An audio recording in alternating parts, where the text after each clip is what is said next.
आजची रेसिपी उडदाच्या डाळीचे लड्डू कसे बनवायचे सोप्या पद्धतीने। उडदाची 1 वाटी डाळ थोडीशी परतून घ्यायची। थंड झाल्याने मिक्सरला बारीक पावडर करून ती तुपामध्ये छान परतत राहायची गुलाबी होईपर्यंत।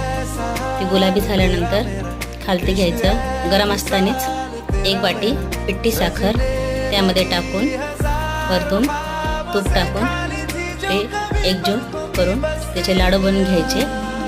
आणि हे लाडू खायला छान असतात, अंगालाही चांगले असतात, खायला शरीरासाठी गुडघे वगैरे दुखत नाहीत।